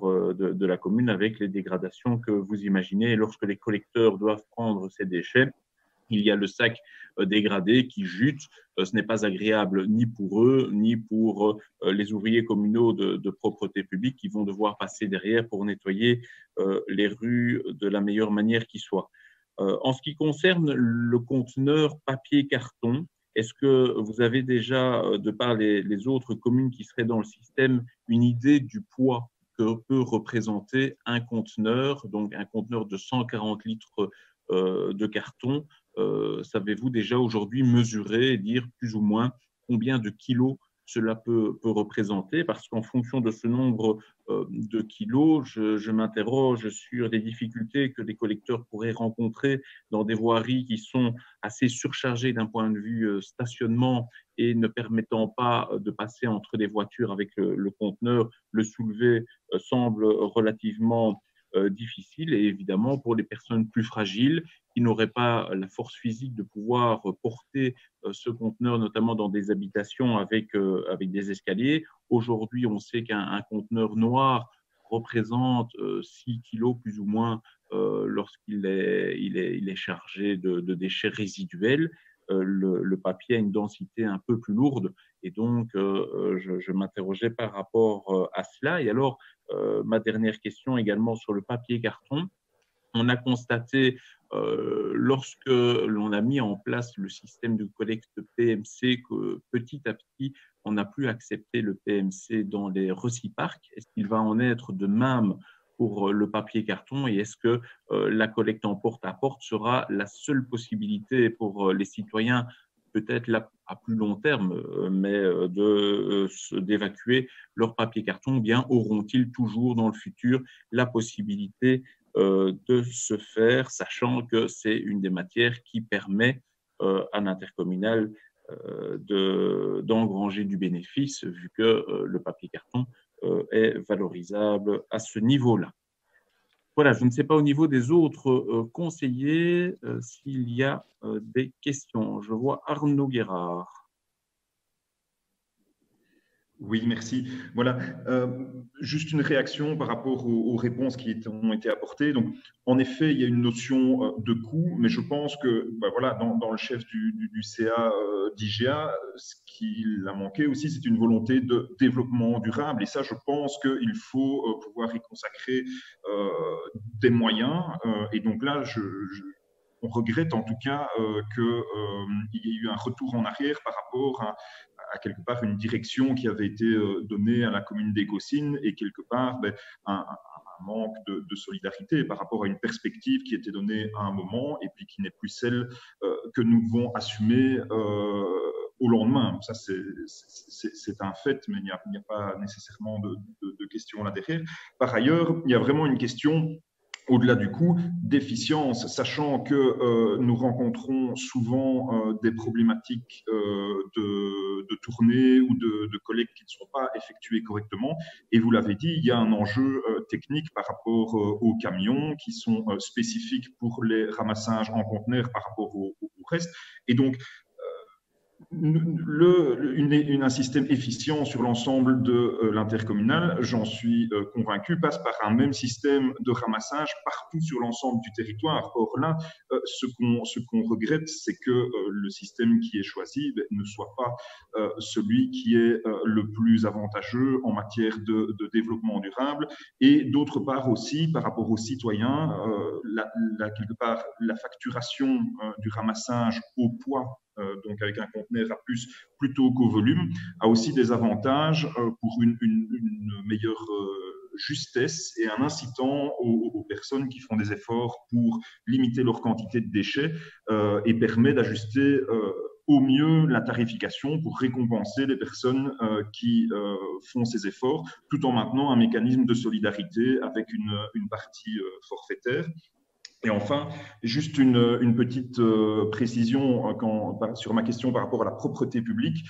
Je ne parlais pas des dépôts sauvages, mais plutôt des éventuels sacs éventrés. Donc, c'est vrai que nous pouvons être confrontés à des dépôts sauvages, mais on constate que des sacs, une collecte en sac, surtout si nous devions avoir des retards de collecte qui se maintiennent, font courir le risque que les sacs soient éventrés, soit par les animaux, soit par des véhicules, et donc entraînent des dispersions de déchets sur la voie publique. C'est assez problématique parce que je dois vous dire qu'on s'investit de manière très proactive pour améliorer la qualité de la propreté de nos rues. On est notamment une commune pilote en matière de zéro déchet.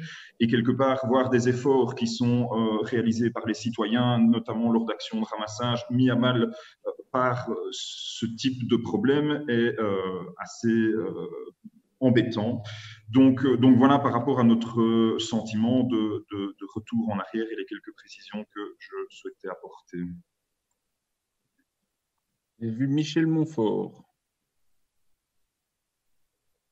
Voilà, donc merci pour ces explications. Donc moi j'ai 3 ou 4 petites questions très pratiques. La digitalisation, je n'ai pas tout à fait compris le timing que vous alliez employer. Et quand vous parlez de passages bloqués, soit pour des stationnements et tout ça, j'aimerais bien savoir quelles sont les marges de manœuvre qu'aura votre système pour contourner l'obstacle, pour prendre la rue en sens inverse. J'habite dans un quartier où particulièrement les rues sont étroites et je crois que une fois sur 2, il y a un problème de stationnement. Je crois qu'il est aussi nécessaire de temps en temps d'adapter le moyen de collecte à la taille de la rue parce que régulièrement, on ne sait pas desservir le fond de la rue pour tout simplement, même une 2 chevaux de garée, on ne sait plus y passer. Quelle est la communication qui va être installée entre le service travaux de la commune d'Écosine et votre intercommunal pour signaler le riverain qui met un container pour faire sa toiture, les travaux d'intérêt public. Et une dernière question. Notre mandat de conseiller, qu'est-ce qu'il peut encore… Aujourd'hui, c'est juste une prise d'acte et on est obligé de suivre, ou quelles sont notre marge de manœuvre? Voilà. Merci. Donc ça, juste pour la dernière partie, je peux y répondre. La décision interviendra lors du conseil communal du 29 juin. Aujourd'hui, effectivement, c'est une prise d'acte de la présentation de M. de Mortel et des échanges que nous pouvons avoir avec lui. Est-ce qu'il y a d'autres questions? Véronique. Moi, j'ai une question sur l'intervention technique du conteneur. Donc, vous dites que le conteneur, on va remplacer le couvercle par un couvercle jaune, on va appliquer des sigles, et puis vous dites que vous allez les récupérer, et après, ils vont revenir. Moi, je me pose la question de savoir, vous allez les récupérer, et vous allez nous en mettre des nouveaux, et qu'est-ce que vous allez faire avec les anciens que vous allez reprendre? Qui va payer? La commune? Vous? Donc ça, c'est une question que je m'interroge, parce que dire que c'est une intervention technique en reprenant et en nous remettant des autres, je suis pas sûre que je vais récupérer mon propre conteneur avec un nouveau couvercle. Donc ça, c'est une première chose. Et puis, je me pose quand même la question de votre convention avec IPAL. Donc, vous parlez bien de votre intérêt de ne pas payer des pénalités, de votre intérêt de pouvoir fournir à IPAL la quantité que vous avez négociée. Mais ça, c'est vous qui avez négocié ce contrat-là avec IPAL. Et j'ai vraiment l'impression que c'est nous, citoyens, qui devons faire l'effort de vous amener un maximum pour que vous ne soyez pas pénalisés. Mais dans votre travail, dans votre collecte, nous, on vous fait confiance et vous ne faites pas votre boulot correctement.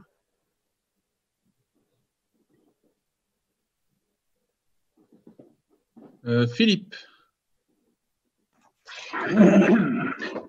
Je pense que je voudrais à nouveau revenir sur cette problématique des coûts que vous mettez souvent en avant. Arnaud a très bien développé le sentiment de retour en arrière et je le partage parce que il y avait une logique là derrière. Mais justement, puisqu'on compare les coûts et qu'on fait du benchmarking, j'imagine que vous le faites aussi.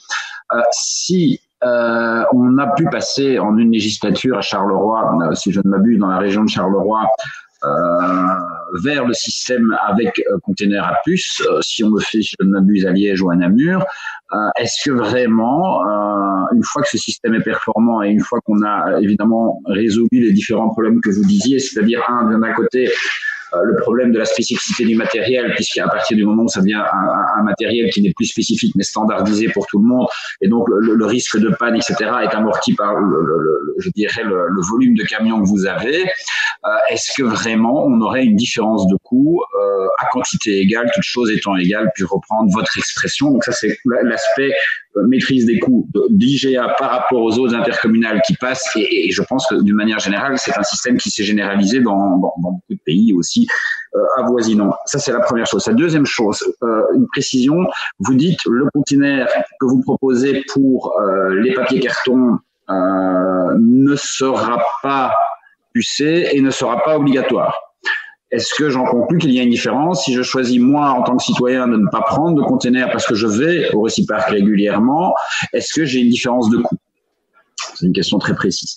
Troisième chose, actuellement, le citoyen, il paye une taxe forfaitaire, il paye, en tout cas Ecocine, il paye évidemment ensuite une facture qui est fonction du nombre de levées et de quantité de déchets qui doivent être embarqués. Donc là, il a une facture de base, si vous voulez, forfaitaire. Et ensuite, on a un système de facture qui est en gros le principe du pollueur-payeur. Plus je consomme et plus je paye. Est-ce que maintenant, si je ne change pas mes habitudes en tant que citoyen et que je remets la même quantité de déchets, j'aurai un système où j'aurai toujours une taxe forfaitaire et ensuite je paierai un sac, le nombre de sacs. Est-ce que quelque part, alors je sais que c'est toujours une équivalence entre poids, volume, etc., mais est-ce que on a une idée de la différence concrètement pour le citoyen qui ne changerait pas ses habitudes? Donc un bon citoyen paye déjà moins cher, celui qui consomme plus évidemment paiera plus. Est-ce que vraiment il y a une différence par rapport à ça? Voilà, mais 3 questions. Merci Philippe. Est-ce qu'il y a d'autres questions? Je ne vois plus. Oui. Xavier? Oui, Arnaud? Xavier, tu m'entends? J'avais juste un dernier élément que je souhaitais ajouter par rapport aux chiffres et aux moyennes de poids collectés. Moi, je souhaitais quand même souligner que pour la commune d'Écosine, ben, donc, si je ne me trompe pas ici, en 2019, on est à 80 kilos par an par habitant en moyenne collectée pour les résiduels. Et je voulais remettre ça en perspective par rapport d'une part à la moyenne au niveau de la région wallonne qui, si je ne me trompe pas, est d'environ 140 kilos par an par habitant et celle de la zone IGA qui est actuellement à 170 kilos, aux alentours de 170 kilos par an par habitant. Alors, évidemment, donc je pense que ça témoigne du fait que le système à Écosine, pour le moment, était extrêmement performant et permettait de réduire drastiquement les quantités récoltées. Donc ça, je pense que c'est significatif d'un effort des citoyens. Alors, évidemment, dans les moyennes de l'intercommunal, on a l'impact de toutes les communes qui, pour le moment, ne se traitent pas de manière différenciée les organiques par rapport au reste. Mais quand on compare par rapport à Estine ou Merbleu-Château, on voit quand même que ces communes sont plutôt autour de 90 à 100 kilos par an par habitant. Donc moi, je crains quand même que ce changement n'induise une remontée du nombre de kilos collectés par ménage, ce qui est quelque part regrettable.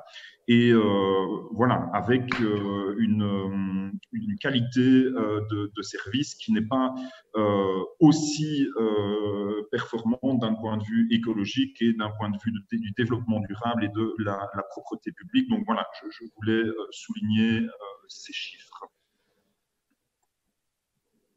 Merci Arnaud. Monsieur le directeur général, peut-être pour répondre? Oui, bien sûr. Donc, sur les sacs éventrés, je n'ai pas d'autres commentaires que celui que je vous ai fait. En tout cas, rien n'est remonté de manière spécifique. Lorsqu'on fait les séances d'information, on rend possible le fait que le citoyen présente son sac dans un contenant sans couvercle, donc je parle des résiduels ou des organiques, qui soit de faible hauteur, de manière à ce que le collecteur puisse le prendre sans devoir mettre la main dans ce contenant. Ça évite les éventrations. C'est quelque chose qui fonctionne. Sur la digitalisation, le timing, eh bien, le marché a été attribué. Je présente le 30 juin à Senef l'outil qui sera mis en service auprès de Senef. Et ensuite, comme c'est prévu dans le plan stratégique, nous donnons un accès priorité à cette plateforme aux 4 communes qui sont dans le schéma de collecte de référence, à savoir Estine, Merbe, Binche et donc Senef. Et donc, nous donnerons priorité aux communes qui basculent dans ce schéma-là sur l'accès à cette plateforme. On me posait la question de dire quelle est votre marge de manœuvre s'il y a une problématique de stationnement. Je dirais que IGA ne peut pas présumer d'un problème de stationnement et adapter son charroi en fonction. Je dirais que les problèmes de stationnement sont régulièrement remontés vers la commune et je sais qu'elle est parfois en difficulté de gérer cela également. Mais le but, c'est que nous puissions en informer la commune au cours de la tournée de manière à ce qu'elle puisse, voilà, si c'est possible, procéder à la régularisation. La communication entre les services travaux, si un conteneur est posé, là, il y a des règles en termes de travaux dans les communes. Est-ce que ça empêche l'accès ou est-ce que ça empêche le passage de la voirie? On considère que si il n'y a pas le revêtement final qui est placé, que ce soit sur la voirie ou sur le trottoir, on est toujours en travaux. Et il y a des conditions de travaux où c'est l'entrepreneur qui vient ramener en début et en fin de travaux l'ensemble des déchets. Sur le mandat de conseiller, vous avez répondu. Sur la récupération des conteneurs, donc, à Écosine aujourd'hui, il y a des conteneurs gris.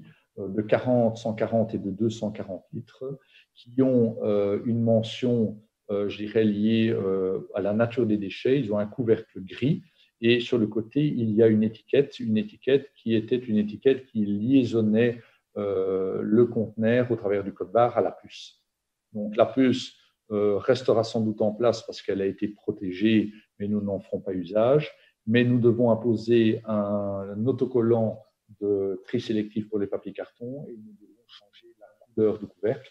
Donc je ne dis pas à la dame qui a posé la question que vous allez récupérer votre conteneur spécifiquement, celui que vous aviez, puisqu'ils vont revenir, ils vont être lavés, ils vont être nettoyés et remis. Mais par contre, si techniquement c'est possible, nous souhaitons évidemment faire usage des conteneurs qui ont même usagé, puisqu'ils ont une durée de vie fort importante et que finalement c'est tout bénéfice pour l'environnement.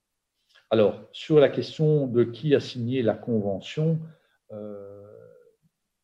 ne vais pas me dédouaner, ce n'est pas moi qui l'ai signé, mais pour autant c'est moi qui l'a fait vivre. À l'époque, l'intercommunal, dans la pratique IDEA, mais considérons que c'est IGA, a signé une convention avec IPAL parce que le territoire couvert par IGA ne disposait pas d'exutoire de centre de traitement. Et donc, il a fallu chercher en son temps, mais sans doute je vous parle des années 2000, il a fallu trouver une solution. Et donc, cette solution résultait d'un engagement sur la période d'amortissement des incinérateurs, d'un engagement de quantité. Je ne voudrais pas vous laisser croire que nous nous battons pour avoir le maximum de déchets pour protéger notre convention. Parce que ce n'est pas notre convention, c'est la convention des GIA et donc la convention des communes. Par contre, nous nous battons pour que cette convention ne produise pas d'effets délétères vis-à-vis des communes. Et donc, effectivement, s'il n'y avait pas les articulations dont je vous ai parlé, on pourrait se retrouver dans la situation ubuesque où les citoyens d'IGA produisent des effets en termes de réduction de production de déchets, mais dans le même temps n'arrivent pas à remplir leurs engagements contractuels et se voient chargés d'une pénalité. Enfin, ce serait tout à fait invraisemblable et ce n'est pas la direction que nous prendrons. Je rajouterai que d'un point de vue plus supra, on ne comprendrait pas pourquoi on bénéficierait de coûts de traitement qui seraient alourdis alors que c'est un investissement subventionné par la région wallonne et qui a été mutualisé entre différentes intercommunales. La question a été posée de la différence des coûts du pollueur-payeur et du forfait et du caractère complémentaire. Je dirais que le caractère pollueur-payeur, je vous rejoins pleinement lorsque l'on dit que la mesure du poids est la grandeur qui est vraiment la plus proche du pollueur-payeur. C'est inattaquable. 1 kg, 1,5 kg, ce n'est pas la même chose, il y a une stricte proportionnalité. Mais on doit aussi convenir que le SAC, et ça nous avons de très nombreuses statistiques, respecte ce principe du pollueur-payeur parce que finalement, les gens qui produisent plus utiliseront plus de sacs. Alors certes, il pourrait y avoir une variation de densité apparente entre tel et tel citoyen, mais on connaît la vigilance des gens par rapport à la gestion des déchets et notamment de leurs taxes, et on voit relativement peu de variations dans la densité apparente. Nous estimons que même si la mesure du poids est la grandeur par excellence, l'utilisation volumétrique remplit l'objectif. Effectivement, il y a des schémas de collecte conteneurisés qui sont mis en place, mais je voudrais vous dire qu'à Charleroi, ils sont mis en place, sauf à Charleroi. Et donc, effectivement, il y a un grand nombre de communes en nombre, mais si vous regardez la proportion d'habitants, c'est une proportion relativement faible. Et à ce titre, si vous vous référez aux décisions du conseil d'administration sur ce schéma de collecte, elles visaient plusieurs objectifs: maîtrise des coûts, maintien de la quote-part et applicabilité sur l'ensemble du territoire. Et en cela, notre schéma, excepté sur l'habitat extrêmement dense, nous serons en mesure de faire de la collecte de résiduels et de la collecte d'organique. C'est bien l'essence même du plan wallon des déchets. Sur le caractère forfaitaire et complémentaire, je dirais, il va apparaître, je dirais, dans la même philosophie, puisque lorsque le citoyen va se voir adresser sa quote-part, elle représentant l'ensemble des services qui vont être répartis selon les clés de répartition, et plus il consommera de sacs, plus il aura un impact financier, puisque finalement, le coût de gestion des déchets pour le ménage, c'est quoi? C'est sa quote-part auquel on rajoute les sacs. C'est l'ensemble des deux qui constitue le coût des déchets. De la même manière que aujourd'hui à Ecocine, c'est le forfait au travers de la quote-part, plus les facturations complémentaires qui sont adressées lorsque les quantités ou lorsque les levées sont dépassées. Le commentaire sur, je dirais, la production de sacs, les chiffres sont les chiffres. Et aujourd'hui, effectivement, la production de Merbe et Estine sont un peu plus hautes que celle d'Ecocine, qui est, je crois, aujourd'hui à 91 kg par an et par habitant, données 2019, je crois. Mais il faut savoir aussi d'où ils viennent. Donc moi, je m'interroge aussi sur l'abaissement en valeur absolue et l'abaissement en pourcentage. Et là, les chiffres sont très similaires. Et je me répéterai en vous disant que la production des organiques semble être, et je le constate, une espèce d'invariant, puisque quand on regarde la collecte conteneurisée des organiques et la collecte en sac, eh bien, on voit que l'on oscille entre 26 et 32 kg par an et par habitant.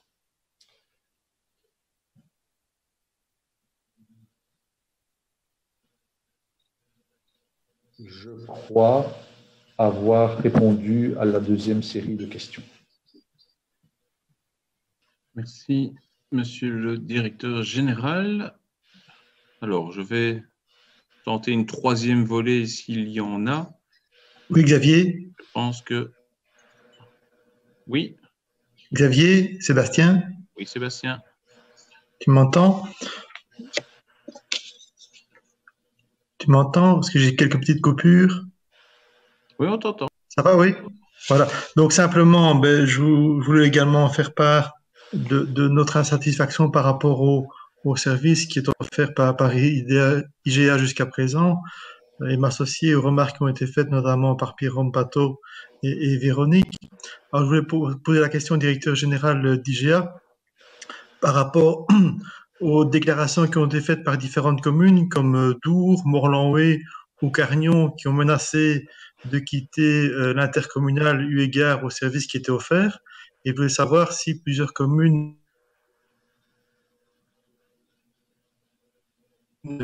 quittaient l'intercommunal, quelles allaient être les conséquences sur le projet envisagé également. Voilà. Alors, je n'ai pas entendu toutes les questions, mais je m'imagine que vous posez la question des interventions de Cargnon, Dour et Morlanway et sur l'impact financier de l'éventualité d'un départ en dehors de l'intercommunal. Je voudrais vous dire différentes choses. La première, c'est que ces déclarations ont été faites dans un moment de grande difficulté pour tout le monde, y compris dans les communes. Il y a eu une espèce de déversement, je dirais, voilà, la situation était très anxiogène pour les citoyens.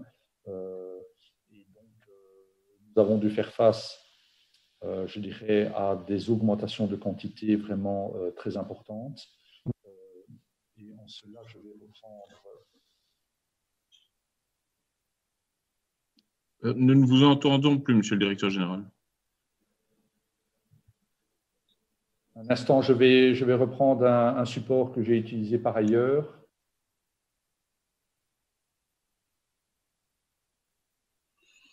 Voilà, simplement pour vous dire que lors de la gestion de la crise Covid, la situation normale, je parle de la collecte en porte-à-porte. Voilà, on démarrait les tournées à 5h30, les fins de collecte étaient vers 13h. On démarrait avec un chauffeur et 2 chargeurs, donc un équipage de 3. On faisait en moyenne 21 sorties lorsqu'on était en ordures ménagères et on a collecté dans la période de référence 2019 6400 tonnes. La problématique Covid-19 et l'obligation de distanciation qui s'est appliquée à nous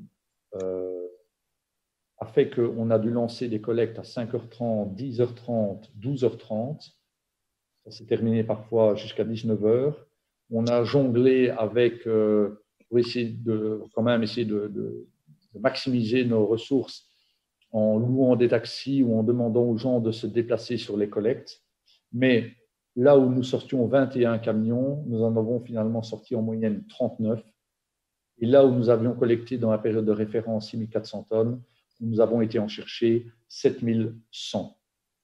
Je rajouterai aussi, et je peux entendre que ce n'est pas le problème des communes et que ce n'est peut-être même pas le problème des citoyens, mais c'est notre réalité. La zone Mons-Borinage a par ailleurs été la zone, et ça ce sont les statistiques de Cienzano, une des plus touchées, et on voit la saturation de l'hôpital Ambroise Paré en est un bon exemple.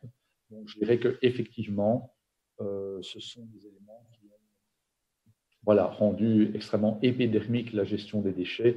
Monsieur Lepine de Carnion est largement revenu sur sa position. Monsieur Christian Moreau, lors du conseil d'administration de la CUC, a remercié IGA pour le travail qui avait été réalisé. Et donc, voilà. Je voudrais aussi vous dire qu'en termes de qualité, on veut tous vivre sur 100% de satisfaction, mais simplement pour vous donner un ordre de grandeur, si nous réalisons le service à 99%, et 99% n'est finalement pas un mauvais bulletin, pour autant que je m'en souvienne, eh bien, ça représente déjà 45 ménages insatisfaits. Voilà. Donc, 1% représente 45 ménages. C'est 1% de trop, mais voilà, ça veut dire que notre aléa se trouve là et que généralement, on considère que voilà, on est soumis à ce genre de fluctuations et il faut tendre pour aller chercher le maximum de choses. Je voulais aussi vous en terminer sur la qualité, sur l'ensemble des plaintes que nous recevons par tous les biais, téléphone, courrier, mail, Facebook et ainsi de suite. Il faut considérer que près de 40% des plaintes sont non fondées. Je ne suis pas en train de vous dire que dès lors le service est excellent, je voulais juste vous apporter un éclairage par rapport à la gestion de la qualité en interne. Et donc, je m'excuse, mais j'ai perdu le fil de mes idées. Donc, monsieur me posait la question sur la qualité où il s'associait. Et donc, j'ai répondu. Excusez-moi, monsieur, j'ai perdu le fil de mes idées. Sébastien.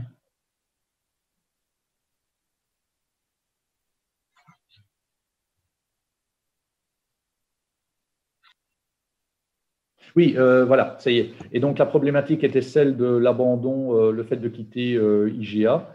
Eh bien, ça reste possible. Simplement, c'est que les communes qui quitteraient devraient payer l'ensemble des frais fixes qui ont été investis du fait de leur adhésion. Donc, c'est-à-dire une fraction proportionnelle des engagements statutaires, ainsi que l'amortissement de l'ensemble du charroi qui aurait été investi pour réaliser les missions. Sachant aussi que l'adhésion à IGA fait adhérer également au réseau des réciparques, au réseau des bulles à verre, au réseau des points d'apport volontaire, à toutes les activités de prévention, en ce compris les activités de compostage. Voilà.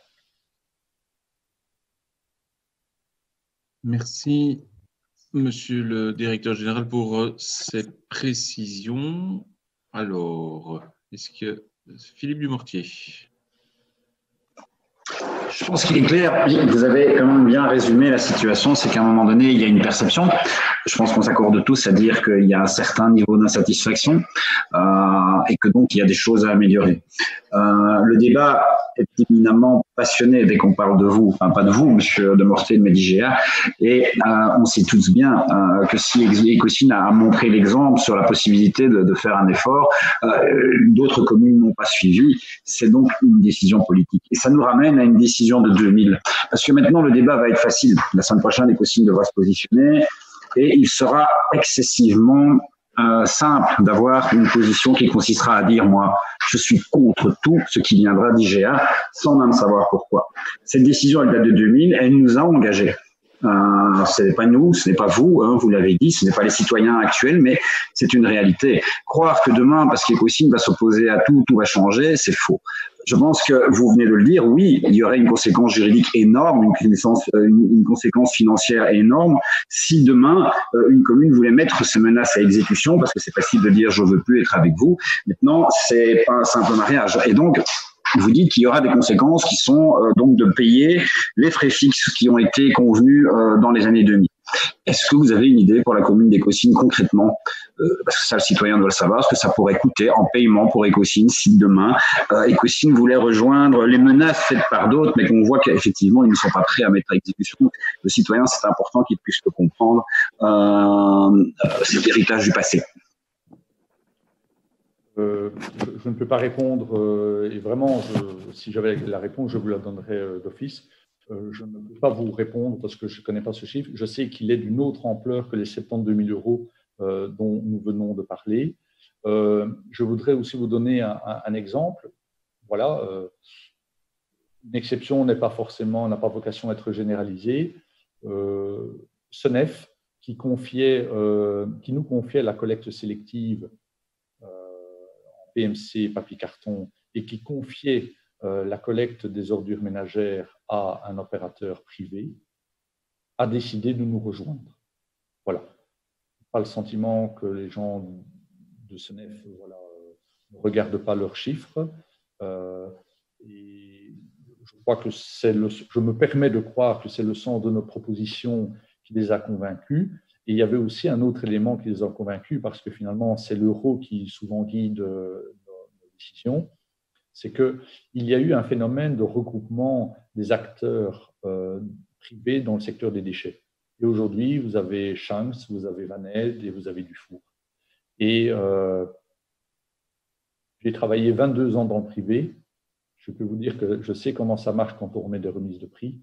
Et quand on est dans une position de monopole, je me permets de croire qu'à un moment donné, les prix n'évoluent pas avec la concurrence que l'on pourrait attendre. Mais je pourrais revenir, si vous le souhaitez, très précisément sur le coût de ce désengagement. Il n'est pas neutre, mais ça prendra un peu de temps. Ça, c'est vraiment important. Je me permets de reprendre la parole, Monsieur le Président, mais franchement, je pense que c'est vraiment quelque chose. Il faut savoir dans quoi on met les pieds, parce que faire miroiter les choses en disant je suis contre, et je le répète, même s'il y a des choses à améliorer dans nos relations et dans la qualité des services à prester, personne n'est contre. Je voudrais quand même vraiment avoir cette idée, parce que c'est quand même quelque chose qui ressemble fort à un chèque en blanc que de promettre ce genre de choses aux citoyens qu'on va quitter IGA et que tout ira bien. Je reviendrai vers vous de manière documentée. Xavier ? Oui, monsieur Demortel, je pense qu'on a bien fait le tour de la question. On a abordé les aspects en termes de maîtrise de coûts, aspects financiers, environnementaux aussi, dont je rejoins certains de mes collègues par rapport aux préoccupations qui ont été mises en avant. La seule question qui me paraît très importante, à laquelle vous n'avez pas répondu, et qui est aussi, pour moi, cruciale, parce que la perception du citoyen, vous savez ce que ça peut dire, ce que ça peut engendrer comme réaction parfois excessive, c'est la question de la communication. Et je n'ai pas entendu dans vos propos les efforts, en tout cas, la dynamique qui sera mise en œuvre afin de pouvoir améliorer cette communication qui est un peu aussi le nerf de la guerre. Donc, j'aimerais pouvoir vous entendre sur cet aspect des choses. Merci. Monsieur Demortel ? Oui. J'essaie de me raccrocher. Voilà. Donc, je vous parlerai de la communication au travers de la crise Covid. Pour vous donner un ordre de grandeur, on est passé de 20 messages privés sur Facebook. Alors, je ne suis pas un spécialiste de ça, même loin de là, puisque je n'y ai pas accès, à environ 100 messages privés par jour. Et on est passé d'une cinquantaine de commentaires questions à 200 questions. Et nous avons géré pendant cette période des milliers de mails et d'appels reçus. Effectivement, se pose la question de la réponse au téléphone qui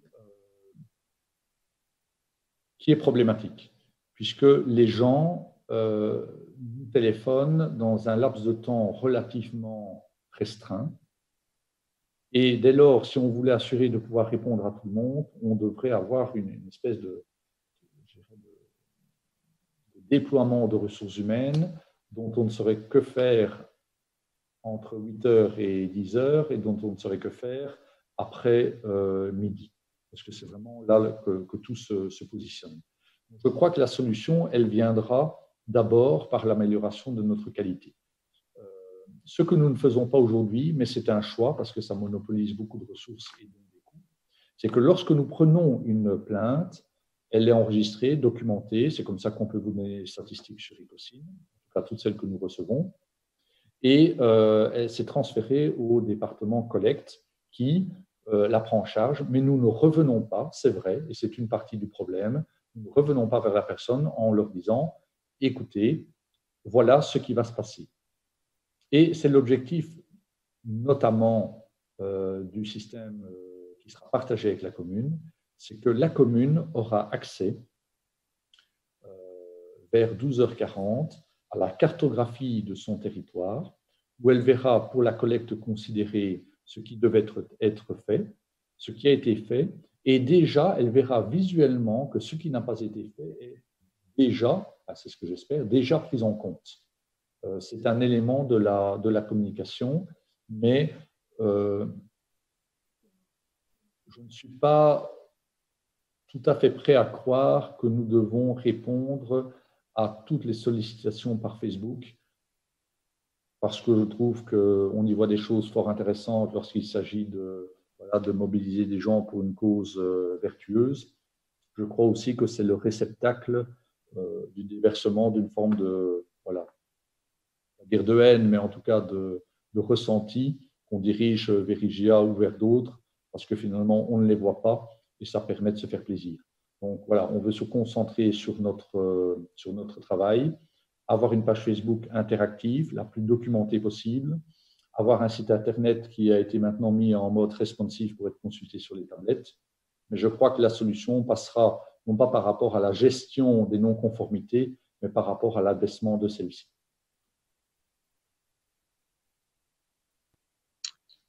Bernard? Oui.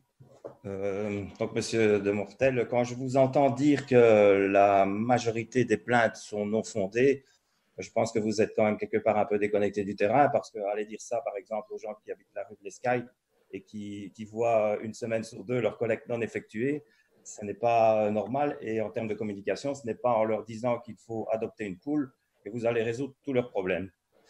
Une deuxième chose, j'ai entendu aussi dans la presse que le management avait fait greffe. Je voulais avoir un peu plus de détails là-dessus et voir votre position.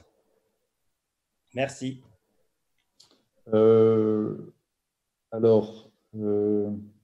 Lorsque je vous disais que quasiment la moitié des plaintes étaient non fondées, ce n'était pas une statistique sur Ecosyn, c'est une statistique globale.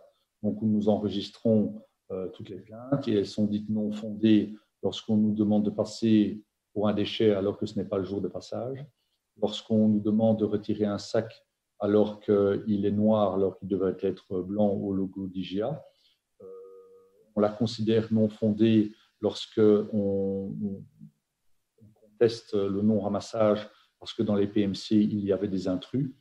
Donc, voilà, c'est une statistique globale. Je ne dis pas que c'est celle d'Ecosyn. Si j'avais pressenti que nous allions prendre en détail vers Ecosyn, j'aurais d'autres éléments à faire valoir. C'est sans doute moins vrai. Je suis tout à fait prêt à l'entendre sur Ecosyn, mais n'ayant pas les chiffres, je ne vais pas aller plus loin. Vous questionnez le sens du magazine Réflexe et de mentionner qu'une pool va nous aider. Je crois que le rôle d'IGA, IGA ne peut pas faire baisser les déchets. Elle peut inviter, elle peut conscientiser, elle peut créer les conditions de la réduction des déchets. Et donc, au travers de ce magazine Réflexe, on invite les gens à se questionner, à changer leur comportement en termes d'achat, à changer leur comportement en termes de recyclage Et je crois qu'il est admis qu'effectivement, avoir des poules chez soi, ça permet de valoriser ces déchets organiques en circuit court. Mais je suis bien d'accord que ce n'est pas les 98 000 tonnes que nous envoyons à l'incinérateur qui vont être réglées par des gallinacés.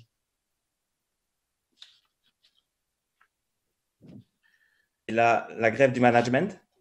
Alors, sur la grève du management, je vous dirais que c'est un élément, je vous renverrai à mon communiqué de presse, c'est que ce jour-là, les conditions d'une relation saine et loyale de travail n'étaient pas rencontrées. Alors, c'est assez rare, effectivement, qu'à un moment donné, l'employeur dise à ces conditions-là, ce n'est pas possible de continuer, et c'est ce que j'ai fait.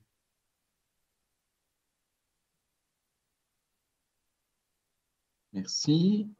Alors, s'il y en a encore une ou deux, mais je pense que nous avons fait globalement le tour de la question. Xavier? Oui, Sébastien.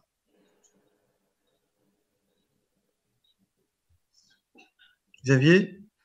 Oui. Oui, simplement, je voulais rebondir par rapport à ce qui a été dit par Monsieur de Mortel concernant les demandes qui sont non fondées, qui s'y élèveraient à 40%. Je crois qu'il y a des citoyens qui prennent contact avec IGA et puis qui attendent quelques jours qu'on vienne chercher les déchets lors d'une collecte de rattrapage. Et c'est pas fait. Finalement, ils rentrent leurs déchets et peut-être qu'après IGA passe et c'est trop tard. Première réflexion. Et deuxième réflexion par rapport à la convention avec IGA, je pense qu'il y a des devoirs et des obligations de la part de l'intercommunal envers la commune d'Écossynes. Ça veut dire de dire qu'on devrait payer cher et vilain si nous nous désolidarisons de l'intercommunal, mais je pense qu'il y a également des devoirs et des obligations que l'intercommunal doit respecter et qui ne sont pas toujours respectées, et je pense qu'il faut également tenir compte.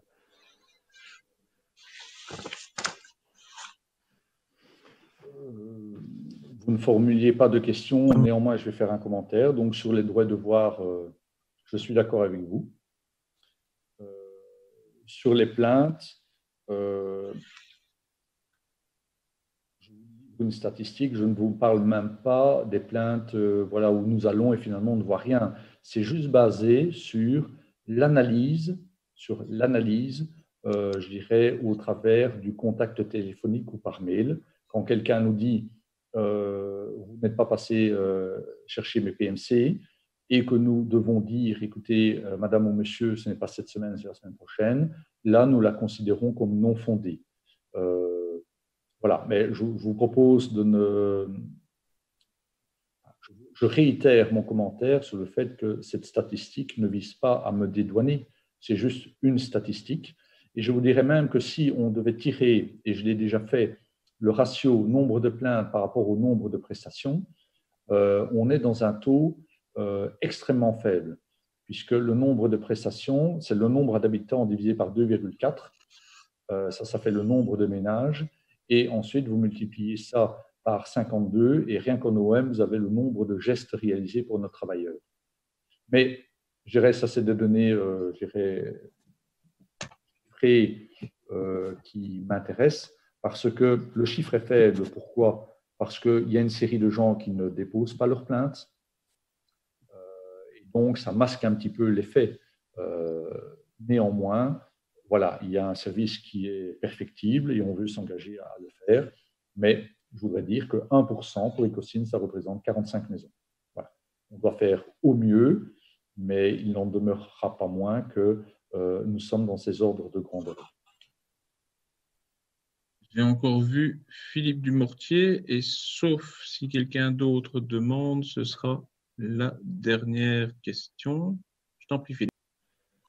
Là aussi, je voudrais, en prémisse des décisions qui devront être prises par notre commune et d'autres communes, je voudrais aussi que l'on puisse préciser, pour qu'on ait une information complète, puisqu'on parle d'obligation de la part d'IGA par rapport à la convention qui nous lie, je voudrais voir, si c'est possible, un document dans lequel ces obligations sont clairement définies et éventuellement assorties d'une forme ou d'une autre, d'une sanction en cas de non-respect au-delà d'aller devant des tribunaux dans des procédures interminables. Donc, si ces obligations existent comme certains prétendent, je voudrais qu'on puisse facilement nous montrer ce document.